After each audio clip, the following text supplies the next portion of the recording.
ముఖ్యంగా నర్సరావుపేట పట్టణంలో కూడా 4-5 బిర్యానీ పాయింట్లో కూడా మరి స్వచ్ఛమైన నెయ్యిని వాడకుండా, నూనె వాడకుండా మరి జంతువుల నెయ్యిని వాడి బిర్యానీ మంచి రుచిగా తయారు చేస్తుంటే ప్రజలు ఎగబడి తింటున్నారు.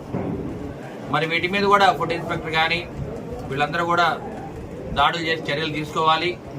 ఇవాళ ప్రభుత్వం యొక్క ఆర్డర్ ఏంటంటే ఎక్కడైతే బిర్యానీ పాయింట్లు ఉన్నాయో స్వచ్ఛమైన మరి నూనె వాడుతున్నారు లేదో తెలుసుకోవాలి.